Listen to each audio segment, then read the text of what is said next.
ക്രിസ്തുവിൽ എത്രയും സ്നേഹം നിറഞ്ഞവരെ, ഇന്ന് ആഗോള കത്തോലിക്ക സഭ പരിശുദ്ധ ത്രിത്വത്തിൻ്റെ തിരുനാളായിട്ടാണ് ആഘോഷിക്കുന്നത്. ക്രൈസ്തവ ജീവിതത്തിൻ്റെ കേന്ദ്ര രഹസ്യമാണ് ത്രിത്വം എന്ന് പറയുന്നത്. മനുഷ്യബുദ്ധിക്ക് മനസ്സിലാക്കാൻ പറ്റാത്തതിന് കാരണം അത് ഒരു രഹസ്യമാണ്.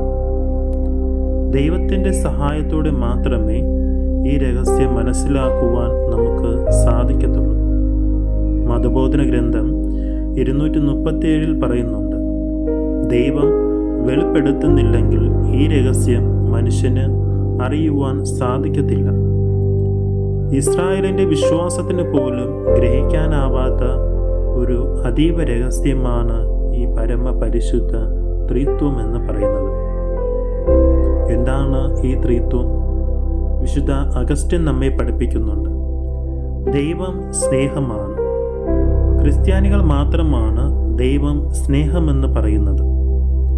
ആ സ്നേഹം ആരെങ്കിലും സ്നേഹിച്ചു കൊണ്ടിരിക്കണം.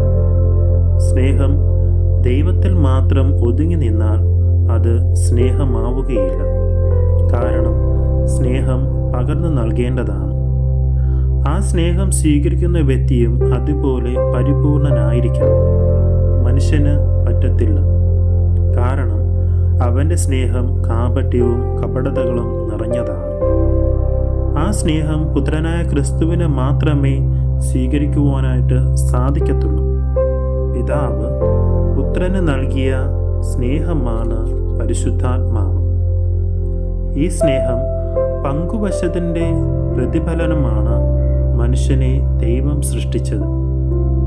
ഈശോ പിതാവിൽ നിന്ന് വന്ന് പിതാവിൻ്റെ പക്കൽ നിന്ന് കേട്ട കാര്യങ്ങൾ മാത്രം പറഞ്ഞതുപോലെ പരിശുദ്ധാത്മാവും പിതാവിൽ നിന്നും പുറപ്പെട്ട പുത്രൻ്റെ വചനങ്ങളാണ് നമുക്ക് പകർന്നു നൽകുന്നത്. ഏശയ്യാ പ്രവാചകന്റെ പുസ്തകം 7-ാം അധ്യായം 14-ാം വാക്യത്തിൽ നാം ഇപ്രകാരം വായിക്കുന്നുണ്ട്. പിതാവായ ദൈവം ഏശയ്യാ പ്രവാചകൻ വഴി ഇസ്രായേൽ ജനത്തോട് പറയുന്നു, കന്യക ഗർഭം ധരിച്ച് ഒരു പുത്രനെ പ്രസവിക്കും. ദൈവം നമ്മോടുകൂടെ എന്നർത്ഥമുള്ള ഇമ്മാനുവേൽ എന്ന് അവൻ വിളിക്കപ്പെടും. ഈ പ്രവചനം ക്രിസ്തുവിൽ പരിപൂർണമാകുന്നുണ്ട്. മത്തായിയുടെ സുവിശേഷം 1-ാം അധ്യായം 23 നമുക്ക് കാണുവാൻ സാധിക്കും. നീ അവന് യേശു എന്ന് പേരിടണം. എന്തെന്നാൽ അവൻ തൻ്റെ ജനത്തെ അവരുടെ പാപങ്ങളിൽ നിന്നും മോചിപ്പിക്കും. 3 കാര്യങ്ങളാണ് നമുക്ക് കാണുവാൻ സാധിക്കുന്നത്.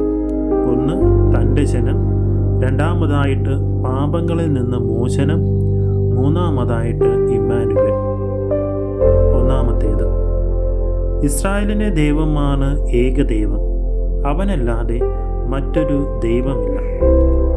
ഈജിപ്തിൽ നിന്ന് മോചിപ്പിച്ച് മരുഭൂമിയിലൂടെ നടത്തുമ്പോൾ ദൈവമായ കർത്താവ് മോശയുമായിട്ടും ഇസ്രായേൽ ജനവുമായിട്ടും ഒരു ഉടമ്പടി പ്രഖ്യാപിക്കുന്നുണ്ട്.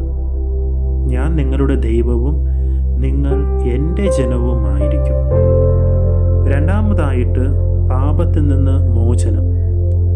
ദൈവത്തിന് മാത്രമേ പാപത്തിൽ നിന്ന് മോചനം നൽകുവാനായിട്ട് സാധിക്കത്തുള്ളൂ. പുത്രനായ ക്രിസ്തു തന്നെയാണ് കുരിശുമരണത്തിലൂടെ ഉദ്ധാനത്തിലൂടെയും നമുക്ക് പാപമോചനം പകർന്നു നൽകിയത്. അവസാനമായിട്ട് ഇമ്മാനുവേൽ. ഇസ്രായേൽ ജനം അടിമത്ത നാടായ ഈജിപ്തിൽ നിന്ന് മോചിപ്പിച്ച് മരുഭൂമിയിലൂടെ വഴി നടത്തുമ്പോൾ ദൈവമായ കർത്താവ് പകൽ മേഘസ്തംഭത്തിലും രാത്രി അഗ്നിസ്തംഭത്തിലൂടെയും അവരോട് കൂടെ ഉണ്ടായിരുന്നു.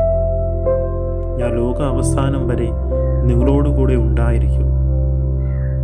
പെന്തക്കോസ്ത ദിനത്തിലാണ് പരിശുദ്ധാത്മാവിലൂടെ ദൈവമായ കർത്താവ് നമ്മോട് കൂടെ നിത്യം വസിക്കുന്നുണ്ട്. ഇവിടെ ഒരു ചോദ്യമുണ്ടാവും, ഞാൻ പ്രാർത്ഥിക്കുമ്പോൾ ആരെ വിളിച്ചാണ് പ്രാർത്ഥിക്കേണ്ടത്? പിതാവിനെയോ പുത്രനെയോ പരിശുദ്ധാത്മാവിനെയോ? പുത്രൻ്റെ സന്തോഷം പിതാവിനെ മഹത്വപ്പെടുത്തുന്നു. ഏത് പ്രവൃത്തിയിലും 3 പേരും ഒരുപോലെ പ്രവർത്തിക്കുന്നു. ദൈവം നമ്മെ അനുഗ്രഹിക്കട്ടെ.